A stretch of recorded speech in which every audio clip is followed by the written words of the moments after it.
আচলতে আমাৰ কাৰণে কথাটো যে মন্ত্ৰীগৰাকীয়ে কৈছে তাৰ কাৰণে আমি ধন্যবাদ দিছোঁ, কিন্তু মন্ত্ৰীগৰাকীক বা অসম চৰকাৰৰ জ্ঞাতাৰ্থে এটা কথাই জনাব বিচাৰিছোঁ যে 2018 চনৰ ফেব্ৰুৱাৰী মাহতে আমি কেন্দ্ৰীয় চৰকাৰক এখন মন্ত্ৰীগৰাকীক লগ ধৰি এখন স্মাৰকপত্ৰ প্ৰদান কৰিছিলোঁ আৰু তাৰ ওপৰত ভিত্তি কৰি কেন্দ্ৰীয় চৰকাৰে 3বাৰকৈ অসম চৰকাৰলৈকে পত্ৰ প্ৰেৰণ কৰিছিলে আৰু শেষত ডাইৰেক্টৰ ছ'চিয়েল ৱেলফেয়াৰ তেতিয়া ছ'চিয়েল সমাজ কল্যাণ বিভাগে এইখন 24 October 2018 land allotment of land setting up a national university to focus PWS আমাৰ কাৰণে বিশেষ বিশ্ববিদ্যালয়খনৰ কাৰণে মাটিৰ ক্ষেত্ৰত আবণ্টনৰ কাৰণে চিঠি দিছিলে আৰু পৰৱৰ্তী পৰ্যায়ত আপোনাৰ পূৰ্বৰ মুখ্যমন্ত্ৰী সৰ্বানন্দ সোণোৱালে ঘোষণা কৰিছিলে যে শীঘ্ৰেই এইখন বিশ্ববিদ্যালয় স্থাপন কৰা হ'ব আৰু কৈলাশ কাৰ্তিক আজিৰ পৰা কিছুদিন আগতে কামৰূপ গ্ৰাম্য জিলাৰ যেতিয়া ডেপুটি কমিশ্যনাৰ জিলা আয়ুক্ত হৈ আছিলে সেইখিনি সময়ত তেখেতে বকুত 150 বিঘা মাটি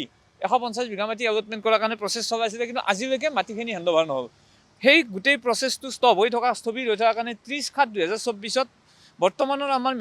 minister of social justice and empowerment কেন্দ্ৰীয় মন্ত্ৰী বীৰেন্দ্ৰ কুমাৰক মই পুনৰবাৰ এখন স্মাৰকপত্ৰ প্ৰদান কৰিছিলোঁ এইখন 30/7 ছ'চিয়েল জাষ্টিছ এণ্ড এম্পাৱাৰমেণ্টক নতুন দিল্লীত গৈ মই তাতে গৈ দি থৈ আহিছিলোঁ আৰু এই গোটেই কথাখিনি লিখিছিলোঁ যে ক'ত বস্তুটো বন্ধ হৈ আছে। গতিকে পুনৰবাৰ কালি মন্ত্ৰীগৰাকীৰ মুখত আমি শুনিছোঁ যে তেখেতে কেন্দ্ৰীয় চৰকাৰক আহ্বান জনাইছে যাতে শীঘ্ৰেই অনুৰোধ জনাইছে। আমিও এটা কথা কৈছোঁ যে মন্ত্ৰীগৰাকীক যে আপোনালোকৰ যোগেদি এটা কথা অৱগত কৰিব বিচাৰিছোঁ যে চৰকাৰখনে মাত্ৰ এতিয়া ইউনিভাৰ্চিটি আমাৰ যিখন স্পেচিয়েল ইউনিভাৰ্চিটি যিটো বকত ইতিমধ্যে 150 বিঘা মাটি আবণ্টন দিয়াৰ কথা আছিলে, সেই মাটিখিনি আবণ্টন দি শীঘ্ৰেই যাতে কামখিনি আগবঢ়াই নি শেষ কৰে তাৰ বাবেহে আমি মন্ত্ৰীগৰাকীৰ প্ৰতি আমাৰ অনুৰোধ বা আহ্বান যি বুলি ধৰে আমি শীঘ্ৰেই তেখেতক কামখিনি শেষ কৰাৰ কাৰণে আমি আহ্বান জনাইছোঁ আৰু যিহেতুকে এটা পৰ্যায়ত ইতিমধ্যে আগবাঢ়ি গৈছে এই যি 6 বছৰ পাৰ হৈ গ'ল এতিয়া যাতে আৰু মন্ত্ৰীগৰাকীয়ে উদ্যোগ লৈ এইখিনি কাম শীঘ্ৰে সমাপ্ত কৰি বিশেষ বিশ্ববিদ্যালয়খনৰ ক্ষেত্ৰত বিশেষ বিশ্ববিদ্যালয়খনৰ ক্ষেত্ৰত সদিচ্ছা প্ৰকাশ কৰি শীঘ্ৰে ইয়াৰ স্থাপনৰ ব্যৱস্থা গ্ৰহণ কৰে। নহয়, কথাটো এনেকুৱা যে ময়ো ইতিমধ্যে সংবাদ মাধ্যম যোগে অডিঅ' ক্লিপ শুনা পোৱাৰ পিছত মই বিষয়টো সন্দৰ্ভত আমাৰ যিহেতু কিছুমান সদস্য আছে সদস্যসকলক কাৰ কেনেকৈ কি অডিঅ' ক্লিপ ক'ৰ পৰা কেনেকৈ কি লৈছে এই বিষয়ত অনুসন্ধান আমাৰো কৰিব দিছিলোঁ, খবৰ খাতি ল'ব দিছোঁ ক'ৰ পৰা কেনেকৈ লৈছে।